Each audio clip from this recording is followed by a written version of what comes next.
بسم اللہ الرحمن الرحیم۔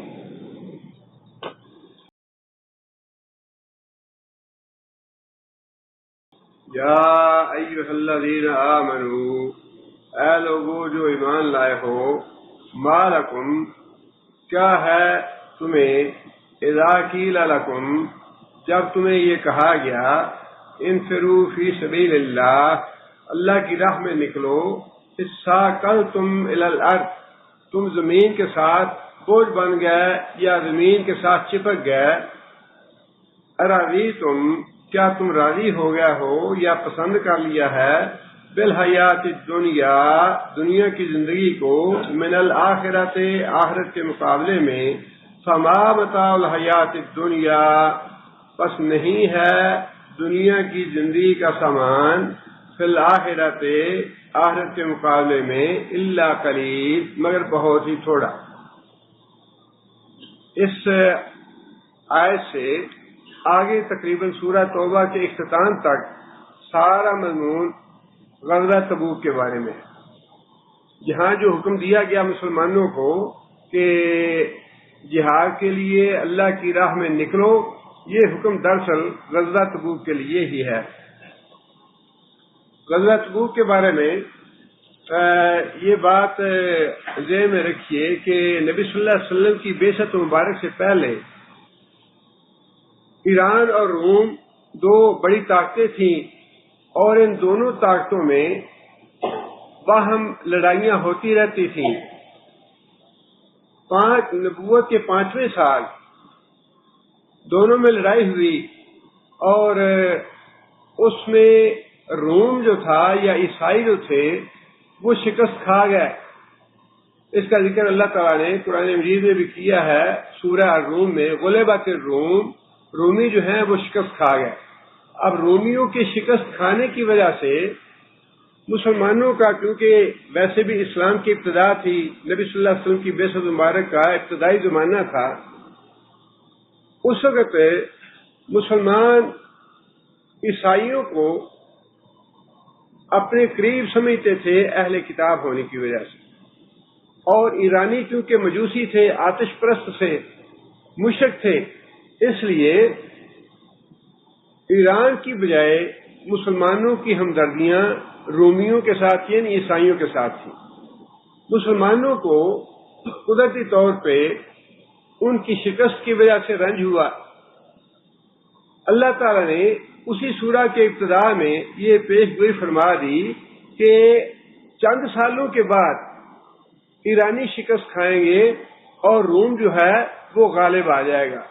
چنانچہ قرآن مجید کی اس پیش گوئی کے عین مطابق 2 ہجری میں جب غزوہ بدر ہوا تو غزوہ بدر کی خوشی بھی ہوئی مسلمانوں کو، لیکن اسی سال میں دوبارہ جنگ ہوئی ایرانیوں کی اور رومیوں کی، اور رومی جو تھے وہ فتح یاب ہو گئے، ایران جو ہے وہ شکست کھا گیا، مجوسی آتش پرست جو تھے انہیں شکست ہوئی۔ اب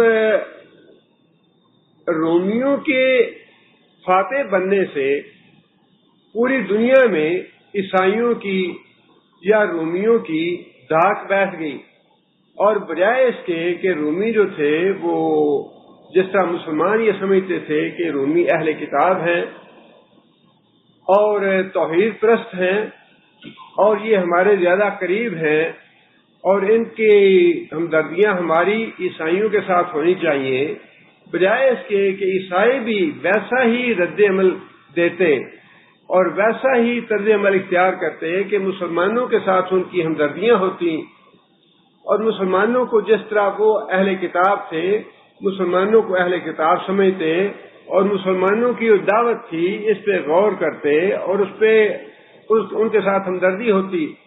لیکن عملاً یہ ہوا کہ جب مکہ فتح ہو گیا تو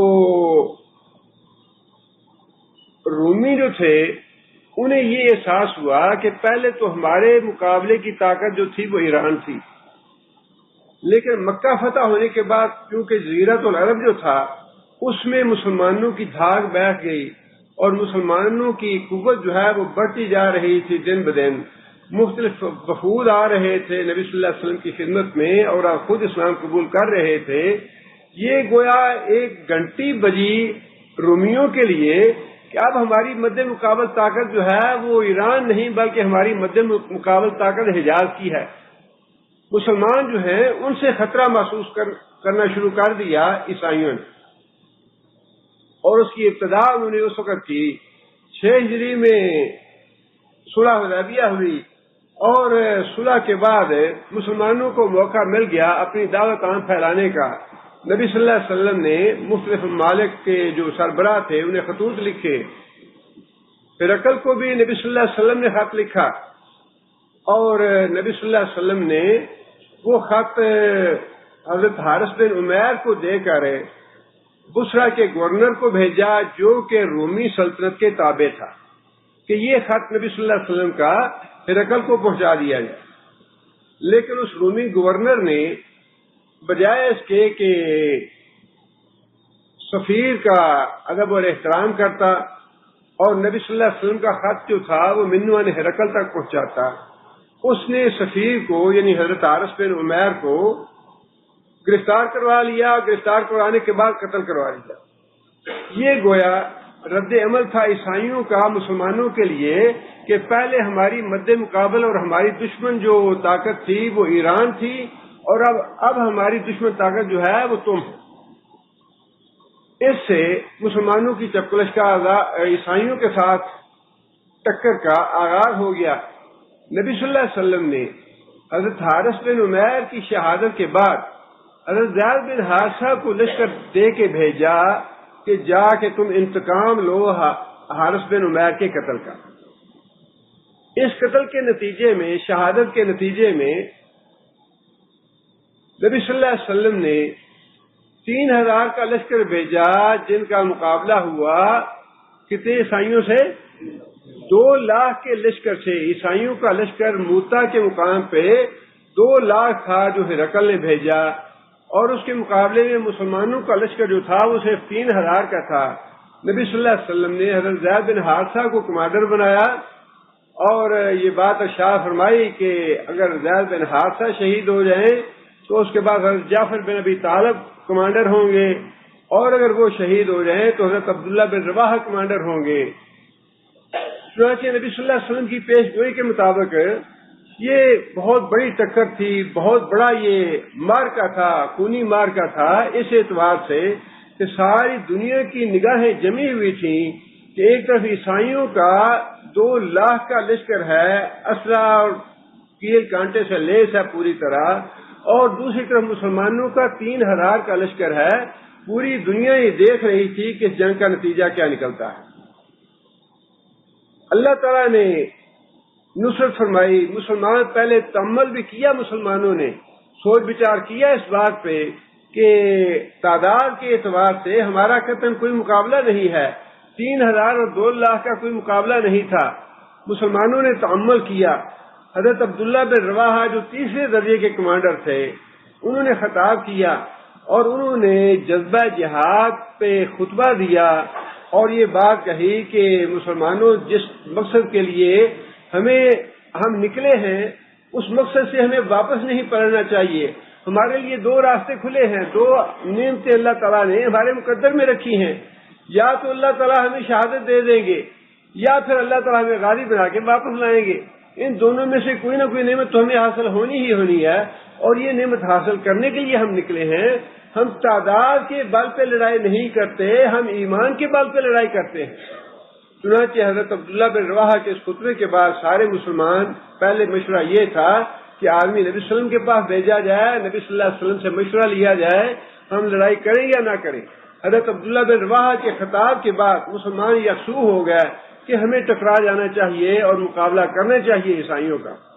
اصل معاملہ یہ تھا کہ نتائج جو ہیں وہ خواہ کچھ بھی ہوتے، اصل معاملہ تھا اسلام کی بقا کا یا عزم بقا کا۔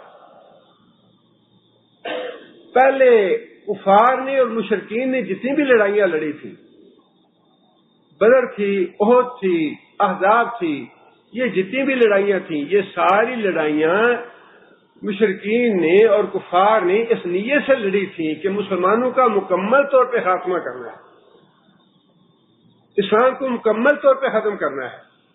لیکن جب کفار اور مشرکین اور عرب قبائل اپنی اس خواہش میں ناکام اور نامراد ہو گئے تو اس کے بعد جو بیرونی طاقتیں تھیں عیسائیوں کی، ان کے کان کھڑے ہوئے کہ یہ طاقت جو ہے عرب میں اس نے قبضہ کر لیا، یہ بڑھتے بڑھتے پوری دنیا میں پھیلنے کا خطرہ ہے اس کو، لہذا اس کو عرب کے اندر ہی روک دینا چاہیے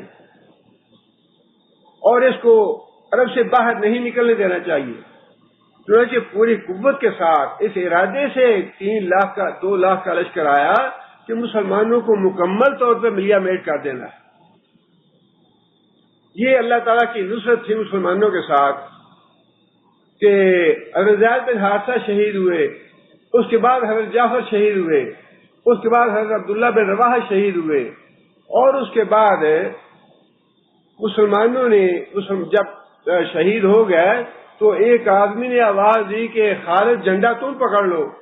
حضرت خالد نے معذرت کی کہ نہیں، میں نہیں پکڑوں گا، لیکن مسلمانوں نے باہمی اتفاق رائے سے فوری طور پہ حضرت خالد کے ہاتھ میں جھنڈا دے دیا، اور اس وقت نبی صلی اللہ علیہ وسلم کو اللہ تعالیٰ نے بدیع وحی یہ بتلا دیا کہ تینوں کمانڈر فوت ہو گئے ہیں اور حضرت خالد کے ہاتھ میں تلوار ہے۔ نبی صلی اللہ علیہ وسلم نے دعا فرمائی ان کے لیے کہ یا اللہ خالد کی مدد فرما، خالد کی نصرت فرما، اور فرمایا کہ یہ اب جھنڈا جو ہے اللہ کی تلواروں میں سے ایک تلوار کے پاس ہے۔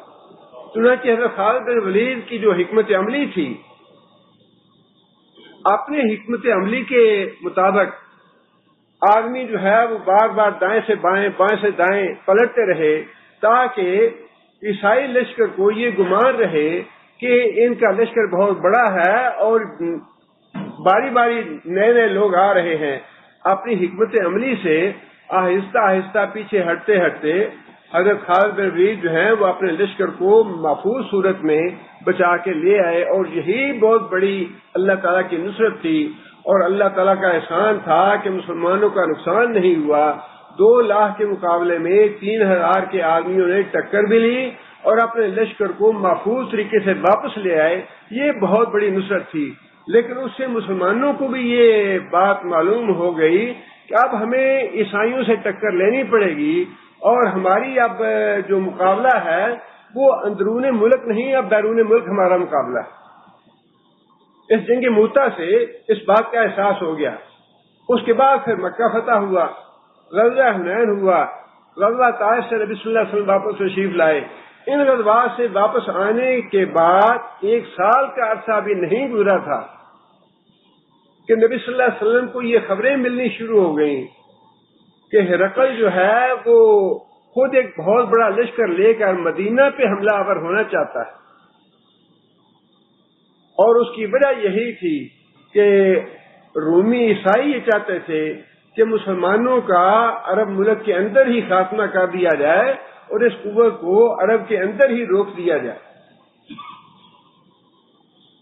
نبی صلی اللہ علیہ وسلم نے اپنے ذرائع سے بھی خبریں حاصل کی، اور جو لوگ تجارت کی غرض سے شام سے مدینہ آئے انہوں نے بھی آ کے نبی صلی اللہ علیہ وسلم کو اس بات کی خبر دی کہ ہرقل جو ہے وہ بہت بڑا لشکر لے کے مدینہ پہ حملہ آور ہونا چاہتا ہے، اور اس بات کا اندازہ آپ یوں لگائیے کہ مدینہ میں کتنا خوف اور خطرہ تھا اس بات کا کہ کسی وقت بھی رومی مدینہ منورہ پہ حملہ آور ہو سکتے ہیں۔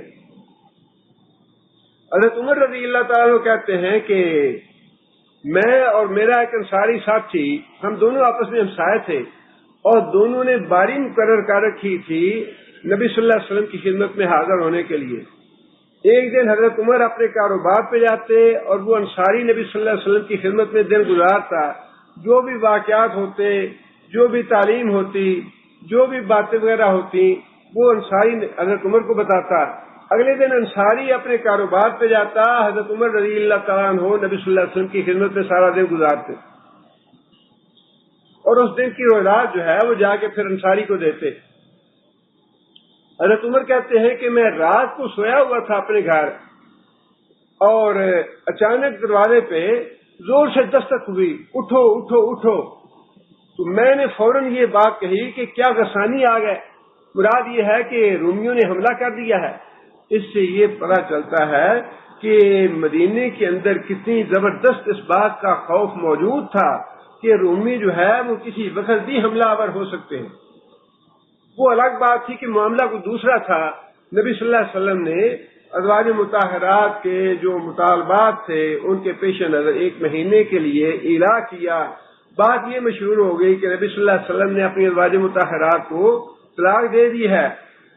جب حضرت عمر نے پوچھا کہ غسانی آ گئے، رومی آ گئے، تو انصاری نے بتایا کہ نہیں رومی نہیں آئے بلکہ اس سے بڑی بات ہو گئی. حضرت عمر کہنے لگے کیا بات ہوئی؟ انصاری کہنے لگا کہ نبی صلی اللہ علیہ وسلم نے اپنی بیویوں کو طلاق دے دی ہے. حضرت عمر بھی فکر مند ہوئے، جا کے پتہ کیا معاملے کا. لیکن حضرت عمر کے پتہ کرنے پہ معلوم یہ ہوا کہ نبی صلی اللہ علیہ وسلم نے طلاق نہیں دی بلکہ نبی صلی اللہ علیہ وسلم نے اعلاء فرمایا ہے.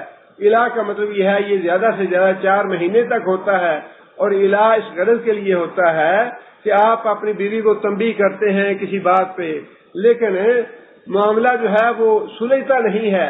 مزید تنبیہ کرنے کے لیے اس بات کی اجازت ہے کہ زیادہ سے زیادہ 4 مہینے تک آپ اپنی بیوی کو الگ کر دیں، اس سے کسی قسم کا تعلق نہ رکھیں، اور یہ محض تربیت کی نیت سے ہو کہ اور بیوی کی اصلاح کرنی ہے. چونکہ ازواج مطہرات نے زیادہ خرچ کا مطالبہ کیا، اور وہ بھی حقیقت میں منافقوں کی سازش تھی. یہودی آتے تھے، منافقوں کی عورتیں آتی تھیں سرداروں کی گھر نبی صلی اللہ علیہ وسلم کے گھر میں، اور آ کے تو ازواج مطہرات کو رغبت دلاتی یا بار بار اس بات کا احساس دلاتی کہ تم تو نبی کے گھر کی بیویاں ہو اور تمہارے پاس خرچ اتنا نہیں ہے، فاقے آتے ہیں تمہارے پاس اور نبی تمہیں خرچ نہیں دیتا. اس طرح کی باتیں، اس وجہ سے ازواج مطہرات بھی متاثر ہوئی، نبی صلی اللہ علیہ وسلم سے مطالبہ کیا. نبی صلی اللہ علیہ وسلم نے کہ جو چیزیں تم مجھ سے مطالبہ کرتی ہو، جو خرچ تم چاہتے ہو، میں تو وہ دے نہیں سکتا، میرے پاس نہیں ہے. اعلاء کر لیا. 1 مہینے تک نبی صلی اللہ علیہ وسلم نے علیحدگی اختیار فرما لی. یہ بھی اسی سال ہوا، فتح مکہ کے بعد کی بات ہے یہ، اور غزوہ تبوک سے پہلے کی بات. اس سے بھی زیادہ خطرناک بات یہ تھی کہ جو مدینہ کے منافق تھے وہ بھی ابھی تک اس بات کی انتظار میں تھے کہ کوئی موقع ملے اور کوئی وقت ایسا آئے کہ مسلمانوں کی شکست کا بدلہ جو ہے وہ مسلمانوں کو شکست ہو اور ہم ان سے اپنا بدلہ لے سکیں. منافق اندر سے یہودیوں سے ملے، یہودی بھی، منافق بھی اور عیسائی بھی، بعض عرب قبائل بھی، حتیٰ کہ عامر جو تھا فاسق راہب تھا عیسائیوں کا، اتنی نفرت تھی اسے اسلام سے، اتنی نفرت تھی اس کو نبی صلی اللہ علیہ وسلم سے کہ جب تک نبی صلی اللہ علیہ وسلم مکہ میں رہے اس نے اپنی شدید مخالفت کا مظاہرہ کیا. جب نبی صلی اللہ علیہ وسلم مکہ سے مدینہ تشریف لے آئے ہجرت کر کے تو وہ بدبخت آدمی نفرت کی وجہ سے مدینہ چھوڑ کے مکہ چلا گیا. اور یہ بات کس کا تھا؟ حضرت حنظلہ کا، جو غزوہ احد میں شہید ہوئے، جنہیں غسیل الملائکہ کہا جاتا ہے. اتنا کھرا بیٹا، اتنا سچا مومن آدمی، لیکن باپ جو تھا اس نے آخری وقت تک نبی صلی اللہ علیہ وسلم سے دشمنی کی. اور بیٹا ایسا سچا مومن تھا کہ اسے جب یہ پتا چلا کہ میرا باپ نبی صلی اللہ علیہ وسلم کے خلاف سازشیں کر رہا ہے، نبی صلی اللہ علیہ وسلم کی توہین کرتا ہے، نبی صلی اللہ علیہ وسلم سے نفرت کرتا ہے اور مدینہ چھوڑ کے مکہ چلا گیا ہے، تو حضرت حنظلہ نے خود نبی صلی اللہ علیہ وسلم سے اجازت طلب کی کہ یا رسول اللہ اگر آپ کا حکم ہو تو میں اپنے باپ کا سر کاٹ کے آپ کے پاس لے آؤں، یہ آپ کے خلاف سازشیں کر رہا ہے. نبی صلی اللہ علیہ وسلم نے فرمایا کہ نہیں، اس بات کی ضرورت نہیں. نبی صلی اللہ علیہ وسلم نے اس کو اجازت نہیں دی. یہ جو عامر تھا حضرت حنظلہ کا باپ، اس کا یہ بڑے بڑے سرداروں کے معاملات تھے، اس کا ہرقل سے براہ راست تعلق تھا، اور ہرقل کی سازش اس کے ساتھ ملی ہوئی تھی کہ اندر سے تم لوگ حملہ آور کرنا اور باہر سے ہم لوگ حملہ کریں گے اور مسلمانوں کو ملیا میٹ کر دیں گے. یہ جو آخری غزوہ تھا، غزوہ تبوک، نبی صلی اللہ علیہ وسلم کی زندگی کا آخری غزوہ تھا اور غیر ملکی پہلی جنگ تھی. اور اس میں بھی زبردست پلاننگ تھی کہ باہر سے عیسائی حملہ کریں گے مدینہ پہ، اور اندر سے منافق جو ہیں وہ یہودیوں اور عیسائیوں کے ساتھ مل کے مسلمانوں پہ حملہ کر دیں گے اور مکمل طور پہ ملیا میل کر دیں گے۔ نبی صلی اللہ علیہ وسلم کو جب ان حالات کی خبر ہوئی تو نبی صلی اللہ علیہ وسلم نے حالات کا جائزہ لیا، اور نبی صلی اللہ علیہ وسلم نے بڑا ہی دلیرانہ فیصلہ فرمایا، دلیرانہ اس اعتبار سے کہ مشکلات بہت زیادہ حائل تھیں اس غزوے میں۔ سال کا اختتام تھا، فصلوں کے اعتبار سے زراعت پیشہ لوگ تھے مدینہ کے، اور سال کا آخر جو ہے وہ زراعت پیشہ یا زمیندار لوگوں کا بھی ویسا ہی گزرتا ہے جیسے تنخواہ دار لوگ جو ہیں ان کا مہینے کا آخر ہو جاتا ہے، تنخواہ ساری خرچ ہو جاتی ہے، اور پھر اس انتظار میں ہوتے ہیں کہ یکم آئے تو پھر نئی تنخواہ ملے، پھر نئے اخراجات کریں۔ بالکل ایسی ہی حالت تھی وہاں کے زرعی لوگوں کی۔ پچھلے سال کا جو اینڈ تھا اس وجہ سے پچھلی جو فصل تھی وہ ختم ہو چکی تھی، کا سالی تھی، تنگی کا زمانہ تھا، اور نئی فصلیں بالکل پکنے کو تیار تھیں لیکن ابھی کٹی نہیں تھی۔ اس بات کا انتظار تھا کہ مکمل طور پہ کٹ جائیں، تیار ہو جائیں، پھر کاٹا جائے انہیں۔ گرمی شدید تھی اور 700 کلومیٹر کا سفر، 700 کلومیٹر کا اندازہ لگائیے، 700 کلومیٹر کچھ لوگوں نے پیدل اور کچھ لوگوں نے اونٹوں پہ کیا۔ یہ ساری باتیں نبی صلی اللہ علیہ وسلم کے پیش نظر بھی تھیں۔ گرمی بھی شدید ہے، کا سالی کا زمانہ بھی ہے، اور اگلی فصلیں جو ہیں وہ تیار ہیں، بالکل پکنے کے لیے پکی ہوئی ہیں، کٹنے کے لیے بالکل تیار ہیں۔ لیکن اگر اس معاملے کو بعض مسلمانوں کی یہ خواہش تھی اس معاملے کو کچھ دیر کے لیے مؤخر کر دیا جائے، فصلیں کاٹ لی جائیں، گرمی کا موسم تھوڑا گزر جائے،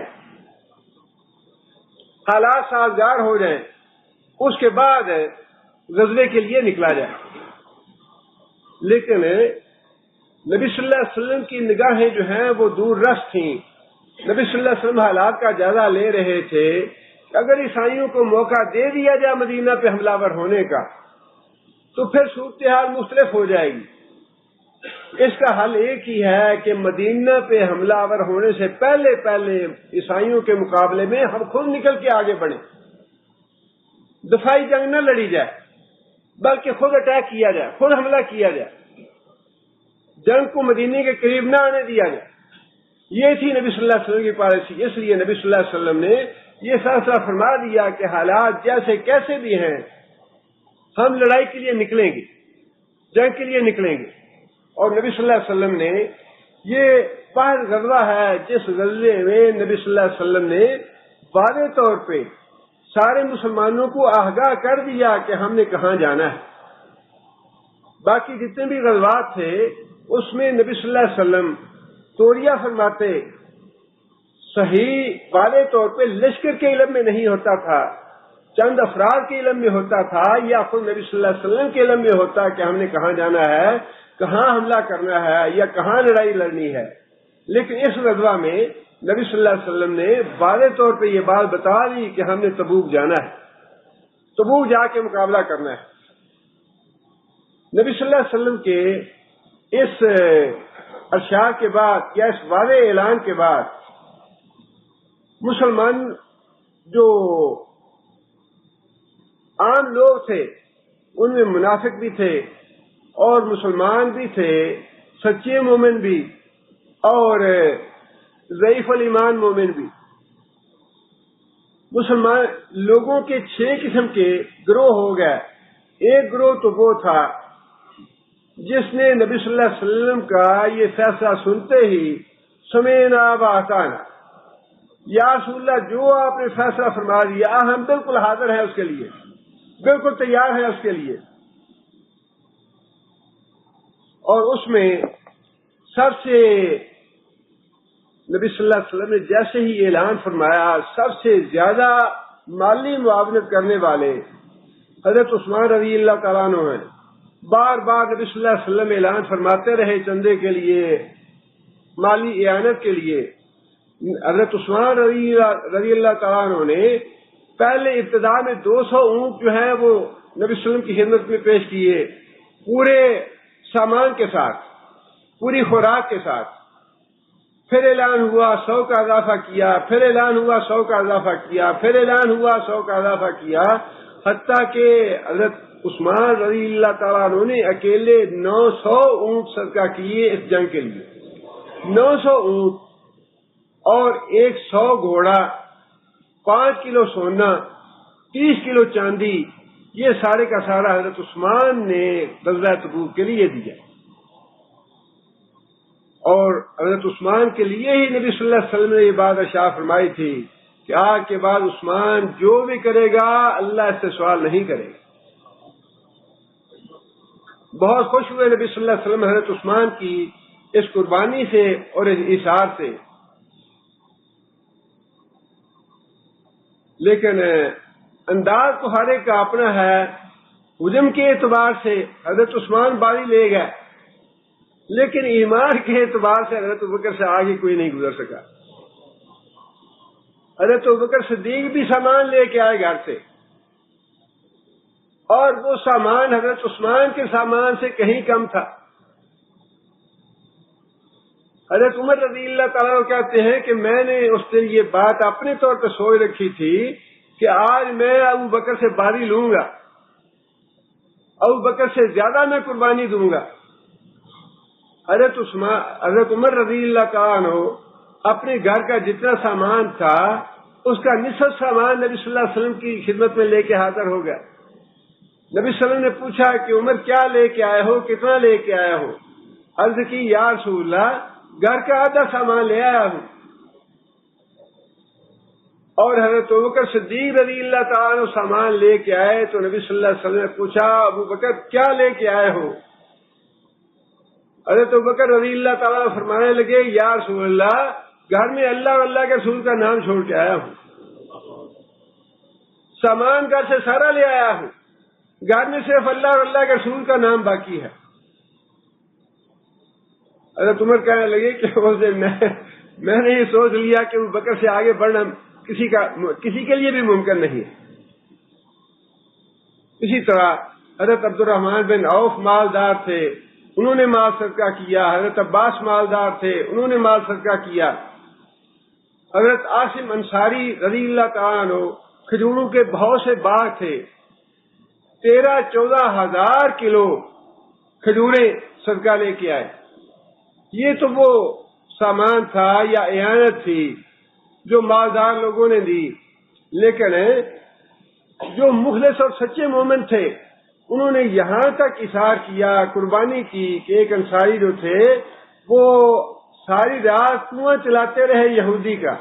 کنواں چلانے کے بعد جتنی کھجوریں ملیں وہ ساری کی ساری کھجوریں نبی صلی اللہ علیہ وسلم کی خدمت میں لے آئے. یا رسول اللہ میں نے ساری رات مزدوری کی ہے، ساری رات محنت کی ہے اور اس کے بدلے میں یہ کھجوریں ملی ہیں.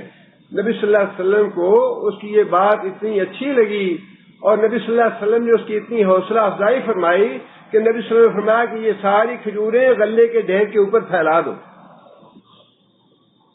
نبی صلی اللہ علیہ وسلم نے جو یہ بات ارشاد فرمائی تھی نا کہ میرے صحابی کے درجے کو کوئی نہیں پہنچ سکتا، تم خواہ اور پہاڑ کے برابر سونا بھی صدقہ کرو تو تم صحابی کے ربع کلو جو صدقے کو اسوا کو نہیں پہنچ سکتے. یہ بالکل سچی بات ہے. جو مومن صحابہ تھے انہوں نے اپنا سب کچھ نبی صلی اللہ علیہ وسلم کے ارشاد پہ قربان کر دیا اور نبی صلی اللہ علیہ وسلم کو خوش کر دیا. اس کے بعد دوسرا گروہ تھا متردد مسلمانوں کا، ان کا بھی ذکر فرمایا اللہ نے. یہ جو اس آیت کے بعد پوری سورہ توبہ جو ہے یہ غزوہ تبوک کے بارے میں ہی ہے، اور جو مسلمانوں کے مختلف حلقے بن گئے، مختلف گروہ بن گئے ان پہ تبصرہ ہے، اور جو منافقوں کے 2 گروہ تھے ان پہ تبصرہ ہے. متردد مسلمان بھی تھے، لیکن یہ متردد مسلمان وہی تھے جو شروع میں تھوڑا انہوں نے ضعف کا اظہار کیا، لیکن بعد میں وہ پھر جو بالکل پورے ارادے کے ساتھ اور پوری نیت کے ساتھ مسلمانوں کے ساتھ اور اہل ایمان کے ساتھ مل گئے. اور پھر اس کے بعد ایک گروہ وہ تھا جو معذور تھے، حضرت عبداللہ بن ام مکتوم تھے، یا بڑی عمر کے لوگ تھے، یا بیمار تھے، ان کا بھی ذکر اللہ نے فرمایا ہے۔ اور پھر اس کے بعد 3 اصحاب ایسے تھے جنہیں بالکل کوئی عذر نہیں تھا، مالدار بھی تھے، لیکن عارضی سستی کی وجہ سے غزوہ تبوک سے پیچھے رہ گئے۔ ان میں حضرت کعب بن مالک رضی اللہ تعالیٰ عنہ اور حضرت ہلال بن امیہ اور حضرت مرارہ، یہ 3 صحابی تھے، عارضی سستی کی وجہ سے پیچھے رہ گئے۔ ان پہ بھی اللہ تعالیٰ نے بڑا بھرپور تبصرہ فرمایا قرآن مجید میں، بڑی بھرپور آیتیں ان کے بارے میں اللہ نے ارشاد فرمائی، اور ان کا حالانکہ وہ مخلص تھے، عارضی سستی تھی، کوئی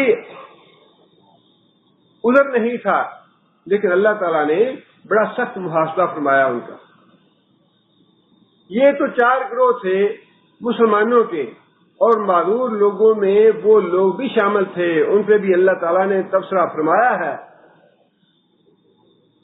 جو سچے دل سے اور نیک نیتی سے نبی صلی اللہ علیہ وسلم کے ساتھ جانا چاہتے تھے، خواہشمند تھے غزوے میں شریک ہونے کے، لیکن ان کے پاس جانے کے لیے سامان نہیں تھا، سواری نہیں تھی، اور وہ آ کے نبی صلی اللہ علیہ وسلم سے طلب کرتے تھے کہ یا رسول اللہ ہمیں زیادہ سفر دیجیے، کوئی سواری کا انتظام کر دیجیے، ہم بھی جانا چاہتے ہیں۔ اور ان میں سے تاریخ میں 7 صحابہ کرام ہیں جن کے یہ نام لکھے ہیں، انہیں بکائی کہا گیا ہے۔ بکا کا معنی رونا۔ بکائی جو ہے وہ صحابہ کرام سے ساتھ جو مال اس وجہ سے بہت زیادہ روئے کہ ہمارے پاس سامان سفر نہیں ہے، ہمارے پاس سواریاں نہیں ہیں، اور نبی صلی اللہ علیہ وسلم کے پاس جا کے ہم نے گزارش بھی کی کہ یا رسول اللہ ہمیں بھی آپ اپنے ساتھ لے جائیں۔ نبی صلی اللہ علیہ وسلم نے فرمایا کہ میرے پاس سامان نہیں ہے، میرے پاس سواریاں نہیں ہیں، میں کیسے لے جاؤں؟ 7 صحابہ کرام مسلسل روتے رہے اس بات پہ، تو انہیں بکائی کہا جاتا ہے، رونے والے صحابہ کرام۔ یہ بھی معذوروں میں شامل تھے، اور نبی صلی اللہ علیہ وسلم نے ان کے بارے میں یہ بات بھی ارشاد فرمائی غزوہ تبوک کے دوران سفر، کہ کچھ لوگ مدینہ میں ایسے ہیں جو ہمارے ساتھ ہیں، ہر وادی میں، ہر گھاٹی میں ہمارے ساتھ ہیں وہ، لیکن عملاً وہ مدینے میں بیٹھے ہوئے ہیں۔ ان کی نیتوں کا ثواب اللہ ان کے اس طرح دے رہا ہے کہ وہ ہمارے ساتھ ہی ہیں جو ثواب میں۔ منافقوں کے بھی 2 گروہ ہو گئے۔ ایک منافق وہ تھے جنہوں نے آ کے نبی صلی اللہ علیہ وسلم سے رخصتیں طلب کرنی شروع کر دیں، یا رسول اللہ فصلیں پکی ہیں، بالکل تیار ہیں، فصلیں خراب ہو جائیں گی، یا رسول اللہ ہمارے گھر جو ہیں وہ لگے پڑے ہیں، کوئی محافظ نہیں ہے ہمارے گھروں کا۔ ایک تو منافقوں کا یہ گروہ تھا، اور نبی صلی اللہ علیہ وسلم نے جو بھی آ کے کوئی معذرت کرتا، رخصت طلب کرتا، نبی صلی اللہ علیہ وسلم بلا تأمل فرما دیتے ٹھیک ہے جاؤ تمہیں رخصت۔ نبی صلی اللہ علیہ وسلم نے کسی کو بھی رخصت دینے سے انکار نہیں فرمایا، نہ ہی تأمل فرمایا ہے۔ اور منافقوں کا ایک گروہ وہ بھی تھا جو خباثت کی وجہ سے، شرارت کی وجہ سے مسلمانوں کے ساتھ نکلا، تاکہ ہم دیکھیں کیا حشر ہوتا ہے ان مسلمانوں کا، عیسائی کس طرح ان کو پیٹتے ہیں، کس طرح ان کی شکست ہوتی ہے، آ کے خبریں دیں کہ ہم مدینہ میں شرارت کی وجہ سے، اپنی خباثت کی وجہ سے مسلمانوں کے ساتھ نکلا۔ وہ منافقوں کا ایک گروہ وہ بھی تھا، اور انہوں نے نبی صلی اللہ علیہ وسلم کو تبوک کے سفر میں واپسی پہ قتل کرنے کی سازش بھی کی۔ 12 آدمی تھے منافق جنہوں نے اپنے چہروں پہ کپڑے ڈالے ہوئے تھے، اور نبی صلی اللہ علیہ وسلم اپنے لشکر سے الگ ہو گئے۔ صرف 2 صحابی ساتھ تھے، حضرت عمار تھے جو اونٹنی کی مہار پکڑے ہوئے تھے، اور حضرت حذیفہ رضی اللہ تعالیٰ عنہ تھے جو اونٹنی کے پیچھے چل رہے تھے۔ 12 منافق پیچھے سے آئے اس وادی میں، گھاٹی میں، اور نبی صلی اللہ علیہ وسلم پہ معاذ اللہ حملہ کر کے نبی صلی اللہ علیہ وسلم کو قتل کرنا چاہتے تھے۔ نبی صلی اللہ علیہ وسلم نے حضرت حذیفہ کو کہا، حکم دیا کہ جا کے ان منافقوں کو دور کرو۔ حضرت حذیفہ نے ان کا تعاقب کیا اور وہ بھاگ کے دوبارہ لشکر میں شامل ہو گیا۔ لیکن نبی صلی اللہ علیہ وسلم نے حضرت حذیفہ کو ان کے نام بتایا کہ یہ 12 آدمی تھے جو میرے تعاقب میں تھے، جو مجھے قتل کرنا چاہتے تھے۔ 2 گروہ منافقوں کے یہ بھی تھے، ایک منافقوں کا گروہ وہ جس نے آ کے رخصتیں طلب کرنی شروع کی نبی صلی اللہ علیہ وسلم سے اور وہ مدینے میں بیٹھے رہے، اور منافقوں کا ایک گروہ وہ تھا جو شرارت کی وجہ سے اور خباثت کی وجہ سے مسلمانوں کے ساتھ نکلا کہ ہم وہاں جا کے تماشا دیکھیں گے ان کا، واپس آ کے اپنے بھائیوں کو خبریں دیں گے کہ مسلمانوں کے ساتھ وہاں کیا حشر ہوا ہے۔ نبی صلی اللہ علیہ وسلم کے اس اعلان کے بعد لشکر نکلا مدینہ منورہ سے، اور پورا 15 دن میں یہ سفر طے کیا نبی صلی اللہ علیہ وسلم نے۔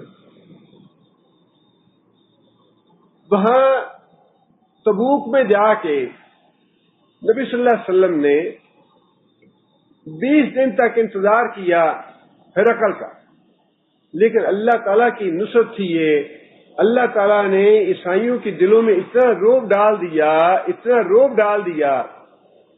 مسلمانوں کا لشکر 30,000 کا تھا، اس سے پہلے کسی بھی لشکر میں اتنی تعداد نہیں نکلی مسلمانوں کے ساتھ۔ 30,000 کا لشکر تھا، اور جو ہرقل لے کے آنا چاہتا تھا وہ 40,000 کا لشکر تھا، لیکن جب ہرقل کو یہ بات معلوم ہوئی کہ مسلمانوں کا 30,000 کا لشکر مدینہ سے نکل پڑا ہے، اللہ تعالیٰ نے روب ڈال دیا اس پہ، اور نبی صلی اللہ علیہ وسلم تبوک میں جب پہنچے تو پورے عالم عرب میں بھی مسلمانوں کی مزید دھاک بیٹھ گئی، اور پوری دنیا میں بھی مسلمانوں کے بارے میں فوجی اعتبار سے یہ اعتماد بڑھ گیا کہ مسلمان جو ہیں یا پوری دنیا سے ٹکر لینے کے لیے تیار ہیں، ان کو شکست دینا آسان بات نہیں ہے۔ ہرقل بھی مروب ہو کے اس نے آنے کی ہمت ہی نہیں کی۔ ہرقل جو مقابلے کے لیے مدینہ پہ حملہ آور ہونا چاہتا تھا، اتنا مروب ہوا مسلمانوں کی اس اقدام سے کہ وہ نکلا ہی نہیں مقابلے پہ۔ نبی صلی اللہ علیہ وسلم نے 20 روز تک وہاں قیام فرمایا، اور پھر نبی صلی اللہ علیہ وسلم قیام فرمانے کے بعد 15 دن میں واپس پہنچے۔ 15 دن جانے پہ لگے، 15 دن آنے پہ لگے، اور 20 دن وہاں لگے۔ گویا یہ پورا سفر جو تھا یہ 50 دن کا سفر تھا نبی صلی اللہ علیہ وسلم کا۔ اور وہاں تبوک میں پہنچنے کے بعد بعض واقعات اہم ہوئے۔ خوراک تو ویسے ہی سامان سفر زیادہ نہیں تھا، جاتے ہوئے گرمی اتنی شدید تھی کہ پانی نایاب تھا۔ مسلمانوں کو پانی حاصل کرنے کے لیے، اپنی جانیں بچانے کے لیے اونٹ ذبح کر کے ان کی اوجڑی سے پانی نکال کے وہ پانی پینا پڑا۔ آپ اندازہ آئیے غزوہ تبوک کتنا کٹھن مرحلہ تھا اور کتنا مشکل، یہ بڑی زبردست آزمائش تھی جس سے مسلمانوں کو اور منافقوں کو الگ الگ کر دیا۔ اور وہاں پہنچنے کے بعد بھی خوراک ختم ہو گئی۔ صحابہ کرام نے عرض کی، یا رسول اللہ اجازت ہو تو ہم کچھ اونٹ ذبح کر لیں کھانے کے لیے۔ نبی صلی اللہ علیہ وسلم نے اجازت دے دی۔ حضرت عمر رضی اللہ تعالیٰ عنہ حاضر ہوئے، یا رسول اللہ اگر ہم نے اونٹ ذبح کر لیے، اونٹوں کی تعداد تو پہلے ہی کم ہے، سواریاں نہیں ہیں ہمارے پاس، اونٹ ذبح کریں گے سواریاں اور بھی کم ہو جائیں گی۔ میری تجویز یہ ہے کہ آپ لوگوں میں اعلان فرمائیے کہ جس کے پاس جو بھی چیز ہے کھانے کے لیے وہ لے آئے، اور دسترخوان پہ اکٹھی کر کے اللہ تعالیٰ سے برکت کی دعا فرمائے۔ آپ اندازہ لگائیے کہ دعا پہ کتنا ایمان ہے۔ دعا بڑی قوت ہے، مسلمان کا ہتھیار ہے۔ نبی صلی اللہ علیہ وسلم نے فرمایا کہ دعا مومن کا ہتھیار ہے۔ یہ جب سارے وسائل ٹوٹ جاتے ہیں، جب سارے اسباب ختم ہو جاتے ہیں، تب بھی یہ اسباب اور یہ وسیلہ باقی رہتا ہے، اور اصل میں اصل وسیلہ تو ہے ہی یہ کہ انسان اللہ سے تعلق رکھے، اللہ سے مانگتا رہے۔ نبی صلی اللہ علیہ وسلم نے حضرت عمر کی اس بات کو پسند فرمایا۔ نبی صلی اللہ علیہ وسلم نے اعلان فرما دیا کہ جس کے پاس جو کچھ ہے وہ لے آؤ. دسترخوان پہ کھانے پینے کی جو بھی چیزیں تھیں وہ اکٹھی ہو گئیں اور نبی صلی اللہ علیہ وسلم نے دعا فرمائی. اللہ تعالیٰ نے اس کھانے میں اتنی برکت دے دی کہ سارے صحابہ سیر ہو کے کھانا کھایا. صحابہ نے سارے صحابہ جو ہے پیٹ بھر گیا صحابہ کرام کے. اور یہی معاملہ پانی کا بھی ہوا. تبوک کے سفر میں پانی ختم ہو گیا. نبی صلی اللہ علیہ وسلم نے پوچھا کسی کے پاس پانی ہے؟ آدمی کہنے لگا یا رسول اللہ ایک معمولی سا پانی جو ہے وہ سراہی میں ہے. نبی صلی اللہ علیہ وسلم نے فرمایا کہ یہ پانی جو تھوڑا سا پیالے میں ڈال دو. پیالے میں ڈالا اور نبی صلی اللہ علیہ وسلم نے اس پانی پہ دعا پڑھ کے دم کیا اور اپنے ہاتھ کی انگلیاں اس پیالے میں ڈال دی. اور صحابہ کہتے ہیں کہ ہم نے اپنی آنکھوں سے دیکھا کہ نبی صلی اللہ علیہ وسلم کی انگلیوں سے چشمے کی طرح پانی نکلنے لگا. صحابہ کرام نے اپنے سارے برتن بھر لیے. یہ معجزے تھے نبی صلی اللہ علیہ وسلم کے. اور دوسرا اہم واقعہ یہ ہوا کہ نبی صلی اللہ علیہ وسلم نے اپنی حیات طیبہ میں حضرت ابوبکر صدیق کے پیچھے نماز پڑھی ہے. یہ شرف حاصل ہے حضرت ابوبکر صدیق کو کہ حضرت ابوبکر صدیق کے پیچھے نبی صلی اللہ علیہ وسلم نے خود نماز پڑھی بیماری کے ایام میں. دوسرے صحابی کون ہیں؟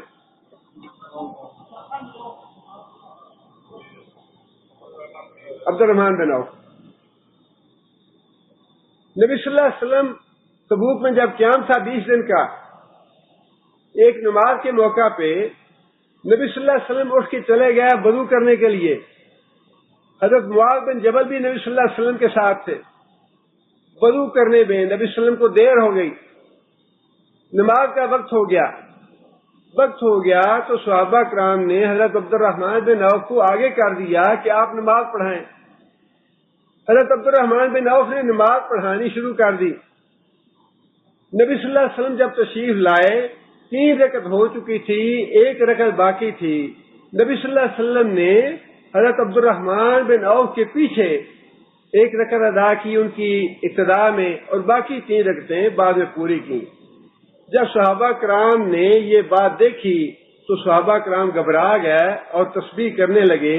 نبی صلی اللہ علیہ وسلم نے جب نماز سے سلام پھیرا تو نبی صلی اللہ علیہ وسلم نے صحابہ کرام کے اس عمل کی تحسین فرمائی. صحابہ کرام کے اس عمل کی تحسین فرمائی. مطلب کیا؟ نبی صلی اللہ علیہ وسلم نے فرمایا کہ تم نے بڑا اچھا کام کیا ہے.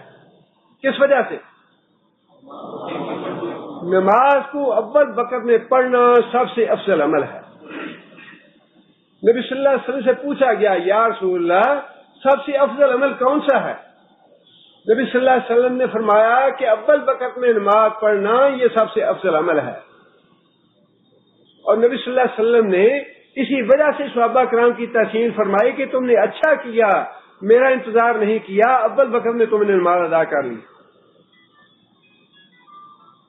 یہ غزوہ تبوک جو ہے یہ آخری غزوہ ہے نبی صلی اللہ علیہ وسلم کی حیات طیبہ کا، اور اس اعتبار سے بہت ہی اہمیت رکھتا ہے کہ اس غزوہ کی وجہ سے مسلمانوں میں اور منافقوں میں نکھیڑ ہو گیا، تمیز ہو گئی.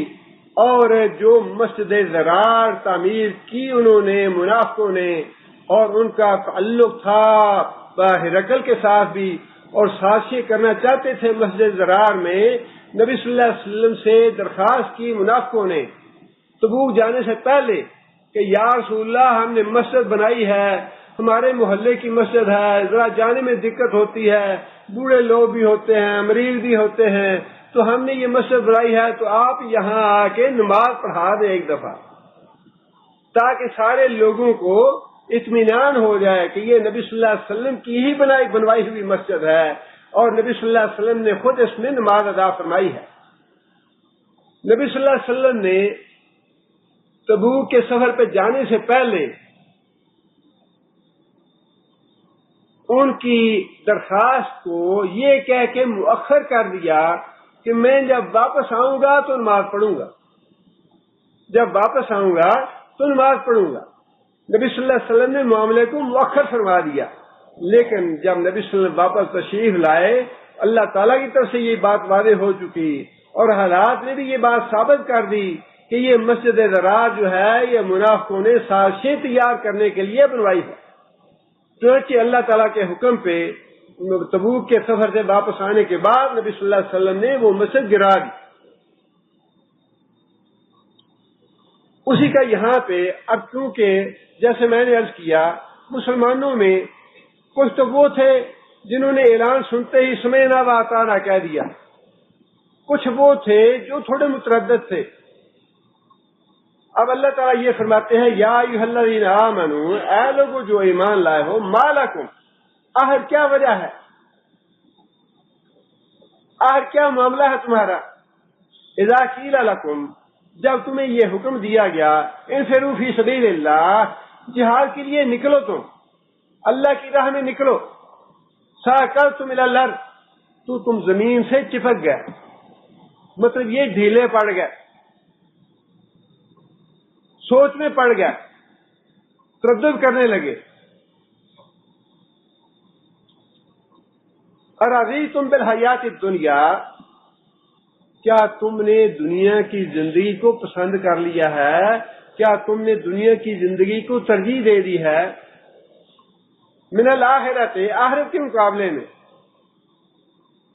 اب یہ جو تصور ہے فوری طور پہ جو جہاد سے روکنے والی چیز کون سی ہے،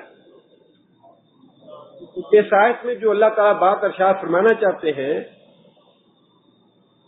اور جو واضح فرمائی اللہ نے، وہ یہ بات اللہ نے ارشاد فرمائی کہ تمہیں روکنے والی چیز کون سی ہے، دنیا کی محبت، مال کی محبت، کاروبار کی محبت، محلات کی محبت، آرام دہ اور پورا آسائش گھروں کی محبت، بیوی بچوں کی محبت. یہ جو دنیا کی محبتیں ہیں یہ حائل ہوتی ہیں اللہ کی راہ میں نکلنے سے. اللہ کی راہ میں قربانیاں دینے میں یہی محبتیں حائل ہوتی ہیں. اس لیے اللہ تعالیٰ نے فوراً یہ بات جتلا دی لوگوں کو کہ اے لوگوں جو ایمان لائے ہو، جب تمہیں حکم دیا گیا نکلنے کا تم کیوں نہیں نکلے، کیا تم نے دنیا کی زندگی سے محبت کر لی ہے، آخرت کے مقابلے میں دنیا کی زندگی کو پسند کر لیا تم نے، جبکہ رسول اللہ صلی اللہ علیہ وسلم نے دنیا کی زندگی جو ہے آخرت کے مقابلے میں اس کی کتنی حقیقت ہے، آخرت کے مقابلے میں اس کی کتنی حقیقت ہے. 2-3 حدیثوں میں نبی صلی اللہ علیہ وسلم نے اس کی حقیقت بتلائی ہے. فرمایا کہ دنیا کی زندگی آخرت کے مقابلے میں ایسے ہی ہے جیسے تم میں سے کوئی آدمی سمندر میں انگلی ڈالے، سمندر میں انگلی ڈالنے کے بعد اس کو باہر نکال لے، انگلی کے ساتھ جتنا پانی لگے گا، یہ ہے دنیا کی زندگی، اور سمندر جو ہے وہ آخرت کی زندگی ہے. انگلی کے ساتھ جو پانی لگا ہے اس کی کوئی نسبت ہی نہیں ہے سمندر کے پانی سے، سمندر کے پانی کا تو کوئی شمار نہیں ہے، کوئی اس کی حد نہیں ہے. اور جو پانی لگا ہے انگلی سے اس کو بخارات بنتے ہوئے کتنا وقت لگے گا، 10 منٹ لگیں گے، 15 منٹ لگ جائیں گے، 20 منٹ لگ جائیں گے، زیادہ سے زیادہ 1 گھنٹہ لگ جائے گا، اس کے بعد بخارات بن کے ختم. اور سمندر کا پانی تو نہ ختم ہونے والا ہے، اگر بخارات بنتا بھی ہے تو بارش بن کے دوبارہ سمندر میں آتا ہے. فرمایا کہ دنیا کی زندگی کی حقیقت جو ہے اتنی ہی ہے جتنا تمہاری انگلی سے لگا ہوا پانی جو ہے وہ سمندر کے مقابلے میں. دوسری بات یہ ارشاد فرمائی کہ نبی صلی اللہ علیہ وسلم جا رہے تھے صحابہ کرام کے ساتھ، راستے میں ایک مردہ بکری پڑی تھی، نبی صلی اللہ علیہ وسلم رک گیا وہاں پہ. نبی صلی اللہ علیہ وسلم کا تعلیم اور تربیت کا انداز بڑا ہی پیارا اور بڑا ہی میٹھا اور بڑا ہی ٹھنڈ پہنچانے والا تھا، نہ کسی کو تکلیف دینی، نہ کسی پہ طنز کرنی، نہ کسی کو تان کرنا، یہ تو بات ہی نہیں تھی. بڑے دھیمے انداز میں، میٹھے انداز میں، پیارے انداز میں اور بڑے سلجھے انداز میں نبی صلی اللہ علیہ وسلم تعلیم و تربیت فرماتے تھے. نبی صلی اللہ علیہ وسلم ٹھہر گئے مردار بکری کے پاس. سوال کیا صحابہ کرام سے, تم میں سے کون ہے جو اس مردار کو 1 دینار کے بدلے میں خریدے, 1 درہم کے بدلے میں خریدے؟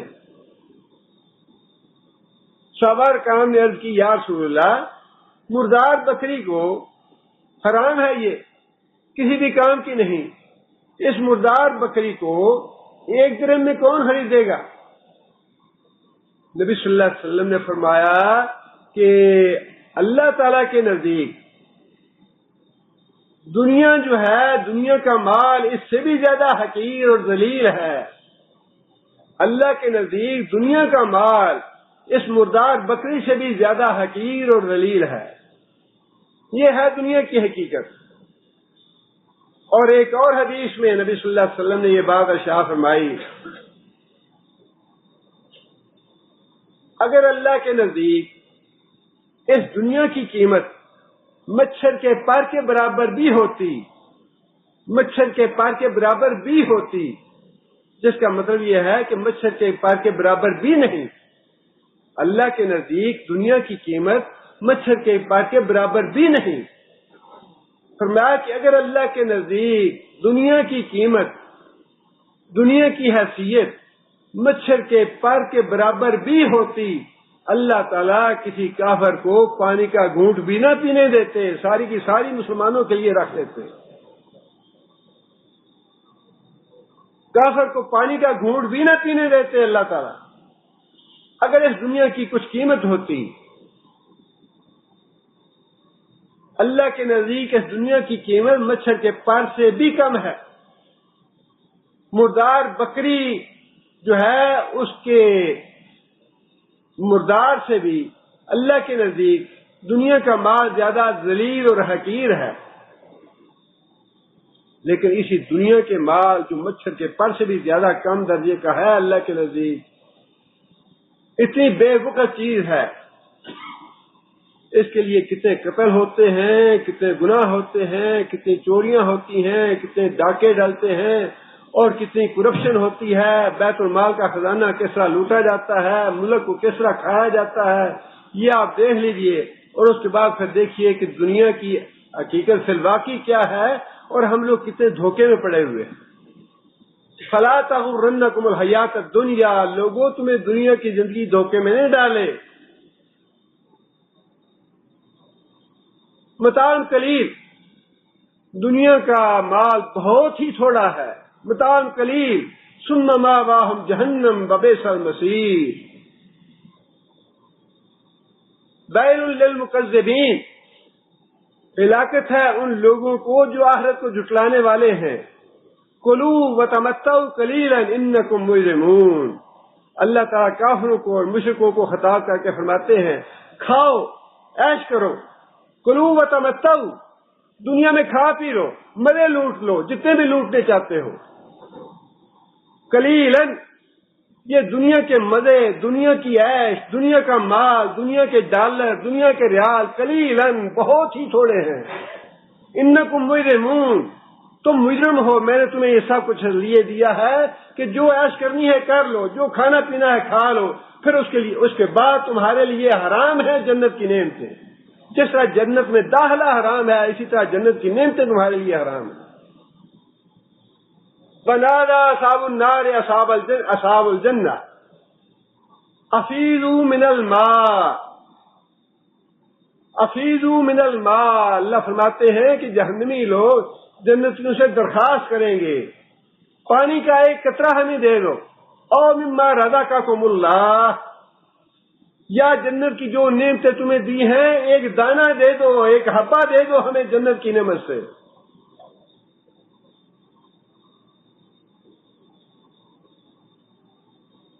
جنتی جواب میں کہیں گے حرمہما علی الکافرین, اللہ نے دونوں چیزیں حرام کر دی ہیں تمہارے لیے.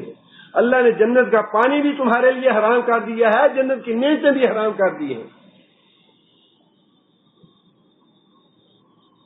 ہم زبان سے کہتے ہیں, لیکن سچی بات یہ ہے کہ ہم تصور نہیں کر سکتے کہ یہ زندگی جو ہے 100 سال بھی ہو تو قلیل ہے. یہ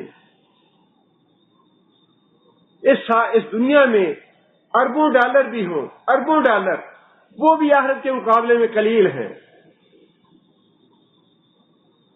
نبی صلی اللہ علیہ وسلم نے فرمایا کہ جب جنتی جنت میں چلے جائیں گے، جہنمی جہنم میں چلے جائیں گے، جنت اور جہنم کے درمیان ایک اونچی دیوار ہوگی، اس دیوار پہ ایک میڈا لایا جائے گا اور ایک فرشتہ ندا دے گا، یا اہل الجنہ، اے جنتی لوگوں ذرا توجہ کرو۔ نبی صلی اللہ علیہ وسلم نے فرمایا کہ جنتی لوگ جنت میں جانے کے بعد جب یہ صدا سنیں گے تو گھبرا جائیں گے کہ اب کیا بات ہوئی، کہیں ہمیں جنت سے نکال نہ دیا جائے یا کسی نعمت سے محروم نہ کر دیا جائے۔ جنتی گھبرا جائیں گے،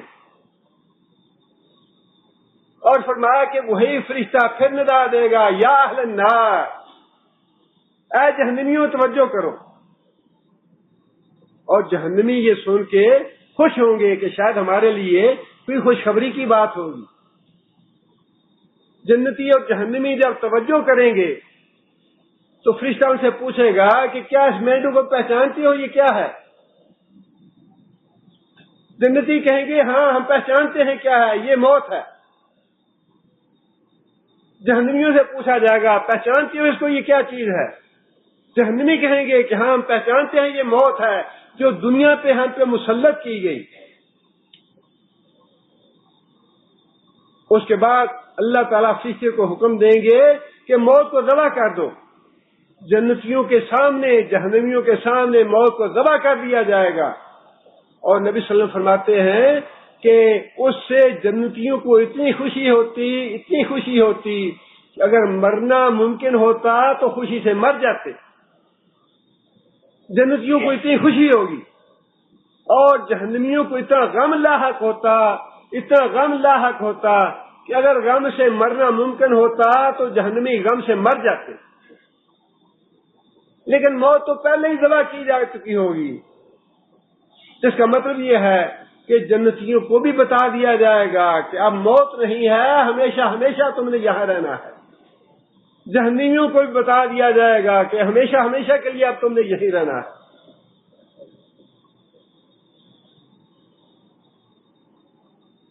فرمایا کہ ہمیشہ کی زندگی ہے، ہمیشہ کی نعمتیں ہیں، ہمیشہ کی جوانی ہے، اور یہی معاملہ جہنمیوں کا ہوگا۔ جب بھی کبھی وہاں تنگ آ کے غم سے نکلنا چاہیں گے، اعیدوا فیہا، دوبارہ دھکے دے کے پھر اس میں ڈال دیا جائے گا کہ یہاں سے نکلنا ممکن نہیں ہے۔ اور جنتیوں کے بارے میں فرمایا لا یبغونہا حوالا، انہا حوالا، کہ جنتی جو ہیں 1000 سال 10,000 سال گزارنے کے بعد بھی جنت سے نکلنا پسند نہیں کریں گے، جی نہیں بھرے گا جنت سے۔ نہیں جی اب تو 10,000 سال ہو گئے، منو سلوا کھاتے کھاتے کئی سال ہو گئے، اب کوئی میٹھی یا نمکین چیز ہونی چاہیے، منو سلوا سے تنگ آ گئے ہیں۔ فرمایا نہیں ایسا نہیں ہوگا، جنت میں جائیں گے لا یبغون عنہا حوالا، 1000 سال 10,000 سال 50,000 سال گزارنے کے باوجود جنت سے جی نہیں بھرے گا، جنت سے نکلنا نہیں چاہیں گے۔ اس لیے اللہ تعالیٰ نے یہاں مقابلہ فرمایا ہے دنیا کی زندگی کا اور آخرت کی زندگی کا، کہ اے مومنو، تمہیں جب جہاد کا حکم دیا گیا تو تم کیوں سوچ میں پڑ گئے، کیوں تأمل کرنے لگے؟ یہ دنیا کی زندگی تو کچھ بھی نہیں ہے، اس کے مقابلے میں آخرت کی زندگی جو ہے وہ ابدی زندگی ہے۔ فما متاع الحیات الدنیا فی الآخرۃ الا قلیل، اور دنیا کی زندگی کے مقابلے میں، آخرت کی زندگی کے مقابلے میں دنیا کی زندگی تو بہت تھوڑی ہے۔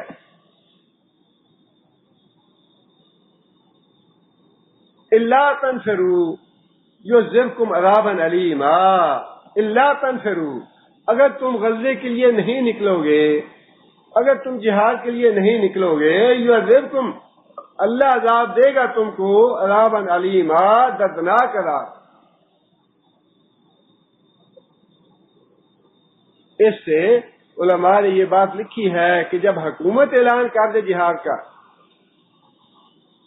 جب حکومت جہاد کا اعلان کر دے تو پھر جہاد فرض عین ہو جاتا ہے۔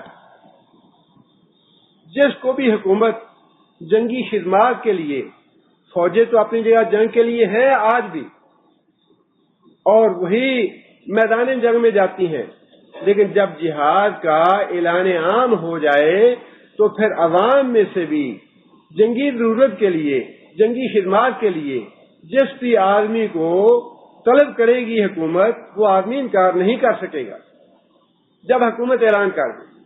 اور ایکچوئل جہاد ہے بھی وہی جو حکومت کے اعلان کے بعد، حکومت کے اعلان کے بغیر اپنے طور پہ لوگوں کو جہاد کرنے کی اجازت نہیں ہے، یہ شرط ہے جہاد کے لیے۔ فرمایا کہ اگر تم غزوے کے لیے نہیں نکلو گے اللہ تمہیں عذاب علیم دے گا۔ وَيَسْتَبْدِلْ قَوْمًا غَيْرَكُمْ، وَيَسْتَبْدِلْ، اور تمہاری جگہ کسی اور قوم کو لے آئے گا۔ اگر تم یہ خدمت نہیں کرو گے، اگر تم اللہ کی راہ میں جہاد نہیں کرو گے، اللہ کے لیے جان تم نہیں دو گے، تو اللہ تمہارا محتاج نہیں ہے۔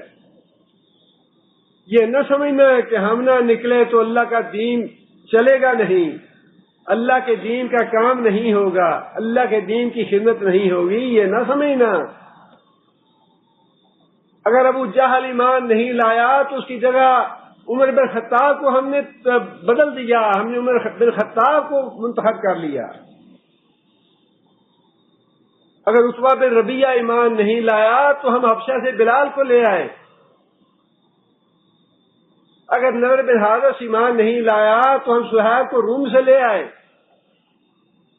فرمایا کہ دین کی خدمت جو ہے یہ تو ایک سعادت ہے، جس کو اللہ بخش دے اس کو راضی خوشی اپنی آنکھیں نیچی جھکا کے، گردن جھکا کے وہ خدمت سارے انجام دینی چاہیے،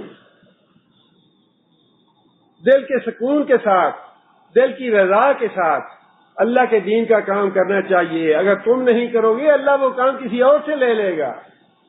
اللہ کے دین کا کام کسی کا محتاج نہیں ہے، مولوی نہیں کریں گے کوئی اور کام کرے گا، اور نہیں کرے گا اللہ کسی اور کو لے آئیں گے۔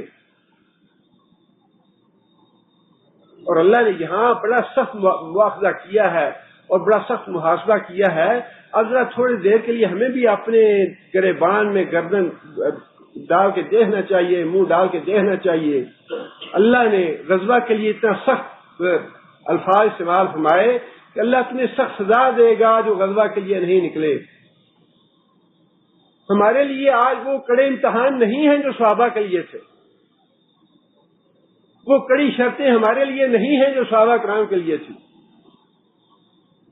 لیکن جتنی کچھ ذمہ داری ہماری بنتی ہے ہم تو وہ بھی کرنے کو تیار نہیں۔ کتنے مسلمان ہیں جو 5 وقت کی نمازیں، ابھی اگلے دن کی بات ہے، وہ ہمارے ماشاءاللہ ڈاکٹر ہیں، سعودی ڈاکٹر ہیں، دین کی دعوت کا بڑا کام کرتے ہیں، کوریا کی زبان وہ سیکھ رہے ہیں۔ کہنے لگے پوری دنیا میں جتنے بھی ممالک ہیں ان سب میں سے کوریا میں دین کی دعوت کا کام بہت کم ہے، اور وہ دین کی دعوت کا کام کرنے کے لیے خود ماشاءاللہ کوریا کی زبان سیکھ رہے ہیں۔ کہنے لگے کوریا کی زبان ہے بڑی مشکل، اس کا ٹرانسلیشن جو ہے بالضبط وہ کوریا کی زبان میں نہیں ہے، لیکن کہنے لگے کہ مصیبت یہ ہے کہ کلمہ پڑھا دینا کوئی بڑی بات نہیں ہے، جب پریکٹس کا معاملہ آتا ہے نا کہ 5 نمازیں پڑھیں تو پھر بھاگ جاتے ہیں، وہ انہیں مشکل اور گراں گزرتی ہیں۔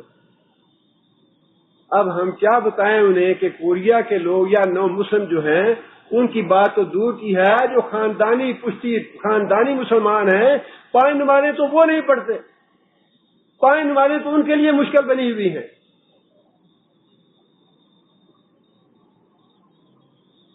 دین سیکھنا جو ہے، کتنے لوگ ہیں دین سیکھنے کے لیے وقت نکالتے ہیں، ساری زندگی 50 سال 60 سال 70 سال زندگی گزر جاتی ہے، انجینئرنگ بھی پڑھ لیتا ہے انسان، ڈاکٹری بھی پڑھ لیتا ہے، لا بھی پڑھ لیتا ہے، ماسٹر بھی کر لیتا ہے، سارا کچھ پڑھ لیتا ہے، قرآن پڑھنے کے لیے حدیث پڑھنے کے لیے وقت نہیں ملتا، 60 سال 70 سال کی زندگی گزر جاتی ہے۔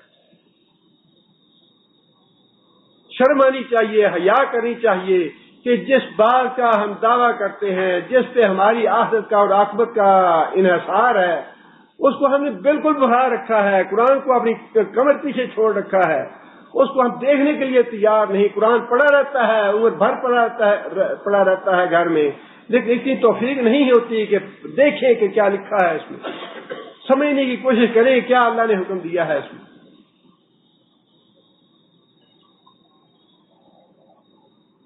فرمایا کہ اگر تم نہیں یہ کام کرو گے تو اللہ تعالیٰ کسی اور سے یہ کام لے لے گا، اور یہ کام جو ہے یہ سعادت ہے جو آدمی کرے گا، خود اس کی اپنی خوش بختی ہے، خود اس کی اپنی سعادت ہے.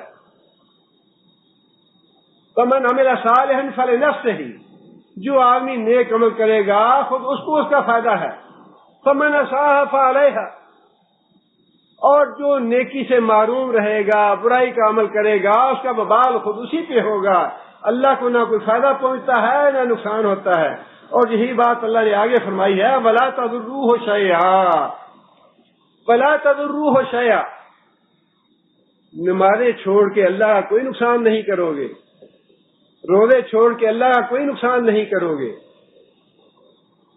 قرآن نہ پڑھ کے اللہ کا کوئی نقصان نہیں کرو گے،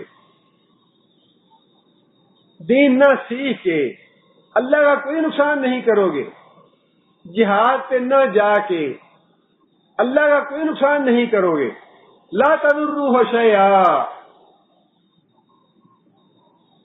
نبی صلی اللہ علیہ وسلم نے ایک حدیث میں فرمایا کہ اگر تمہارے سارے کے سارے مخلوق جتنی بھی ہے دنیا میں، پہلی بھی اور پچھلی بھی، انسانوں کی بھی جنوں کی بھی، فرمایا کہ تم سارے کے سارے اگر اتنے متقی بن جاؤ، اتنے متقی بن جاؤ جتنا کوئی زیادہ سے زیادہ متقی بن سکتا ہے، تو ساری مخلوق جنوں کی بھی انسانوں کی بھی پہلے دن سے لے کر آخر دن تک متقی بن جائے تو اللہ تعالیٰ کی سلطنت میں ذرہ برابر اضافہ نہیں کر سکتے. اللہ کی سلطنت میں ذرہ برابر اضافہ نہیں کرو گے تم. اور اگر ساری کی ساری مخلوق، اگلی بھی پچھلی بھی، انسانوں کی بھی جنوں کی بھی، سارے کے سارے نافرمان بن جائیں، گناہگار بن جائیں، اللہ کا ذرہ برابر نقصان نہیں کر سکتے، اللہ کی سلطنت میں ذرہ برابر کمی نہیں کر سکتے. وہی بات اللہ نے یہاں فرمائی ہے، وَلَا تَضُرُّوهُ شَيْئًا. اس بھول میں نہ رہنا کہ ہم جہاد کے لیے نہیں نکلیں گے تو اللہ کا نقصان ہو جائے گا، اللہ کا دین نہیں پھیلے گا، اللہ کا دین چلے گا نہیں. تم نہیں کرو گے، اللہ انہی کافروں سے اور مشرکوں سے بندے نکال لے گا دین کا کام کرنے کے لیے. واللہ علی کل شیء قدیر. فرمایا اللہ تو ہر چیز پہ قادر ہے. اور آگے پھر اللہ تعالیٰ نے مثال بھی دی، صرف تنبیہ نہیں کی اللہ تعالیٰ نے، بلکہ مثال بھی دی کہ میں جو کام کرنا چاہتا ہوں میں پوری قدرت رکھتا ہوں وہ کام کرنے کا. اور وہ مثال کون سی ہے؟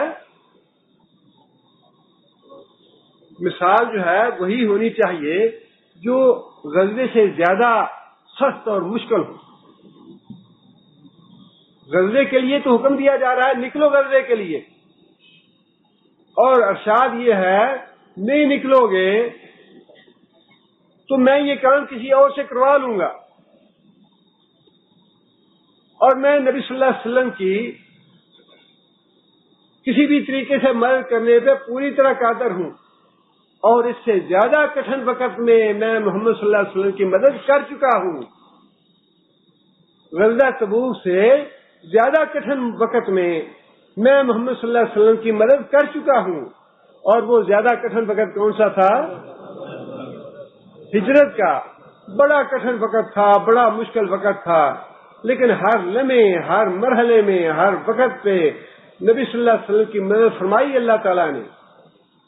گھر سے نکلتے ہوئے گھر کے باہر ننگی تلواریں لیے کھڑے تھے، اور یہ معاملہ آسان نہیں تھا ان سے بچ کے جانا. اللہ نے بچا لیا نبی صلی اللہ علیہ وسلم کو. اور پھر نبی صلی اللہ علیہ وسلم نے غار ثور میں جا کے کیا فرمایا؟ مکہ کے سرداروں نے خود تعاقب کر کے کوئی وادی نہیں چھوڑی مکے کی، کوئی کونا نہیں چھوڑا مکے کا. اور انہوں نے یہ سمجھا کہ آسمان کھا گیا محمد کو یا زمین کھا گئی، کدھر گئے وہ؟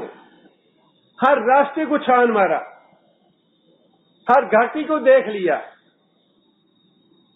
اور پھر غار ثور تک تعاقب بھی کر لیا۔ جو ان کے ساتھ کھوجی تھا، راستہ تلاش کرنے والے، پنجابی میں ہم اسے کھوجی کہتے ہیں، کھوجی بھی ساتھ تھا۔ کھوجی کہنے لگا کہ جناب علی، یہ پاؤں کے نشان جو پیچھے سے آ رہے ہیں یہ یہاں تک تو آتے ہیں، آگے کہاں گئے مجھے نہیں پتا، آسمان پہ چلے گئے یا زمین کے اندر چلے گئے، یہاں تک نشان آتے ہیں۔ وہاں بچانے والا کون تھا؟ حضرت ابوبکر صدیق رضی اللہ تعالیٰ عنہ خود کہتے ہیں کہ یا رسول اللہ، یہ تو دہانے میں پہنچ گئے، غار کے دہانے پہ ہیں، اگر یہ اپنے پاؤں کی طرف دیکھ لیں تو یہ ہمیں پا لیں گے۔ ان کی گردنوں کو اکڑا کے کس نے رکھا؟ ان کی گردنوں کو فرشتوں نے اکڑا کے رکھا کہ نیچے نہیں دیکھنے دینا، نیچے تو اللہ کے رسول بیٹھے ہیں۔ فرمایا کہ میں محمد صلی اللہ علیہ وسلم کی مدد جو ہے اس سے زیادہ کڑے وقت میں کر چکا ہوں، اس سے زیادہ مشکل وقت میں کر چکا ہوں۔ اگر تم اس کی غزوے میں مدد نہیں کرو گے تو کوئی پرواہ نہیں ہے، میں پھر بھی اس کی مدد کروں گا، اپنے لشکروں سے اس کی مدد کروں گا۔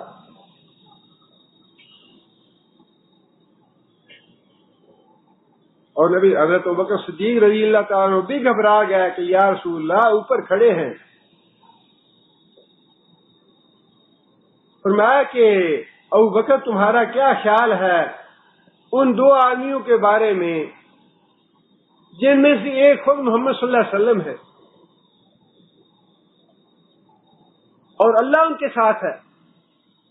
لا تحزن ان اللہ معنا، غم کرنے کی ضرورت نہیں ہے، اللہ ہمارے ساتھ ہے، اللہ ہمیں بچا کے رکھے گا۔ اللہ تعالیٰ نے اس کی مثال بھی دے دی کہ یہ بات صرف تنبیہ کی یا بات ایسے نہیں ہے، بلکہ میں تو اس سے پہلے اس سے زیادہ کٹھن وقت میں، زیادہ مشکل وقت میں محمد صلی اللہ علیہ وسلم کی مدد کر بھی چکا ہوں۔ اگر تم مدد نہیں کرتے تو قطعاً کوئی پرواہ نہیں ہے، اللہ اور اللہ کے رسول کا کوئی نقصان نہیں ہوگا، جو فیصلہ اللہ اور اللہ کے رسول نے طے کر رکھا ہے وہ ہو کے رہے گا، اور اس کو مکمل کرنے میں اللہ تعالیٰ پوری طرح قادر ہے۔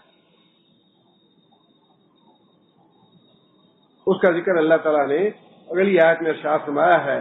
انشاءاللہ اگلی آیت سے اگلے درس میں شروع کریں گے۔ سبحان ربک رب العزت عما یصفون وسلام علی المرسلین۔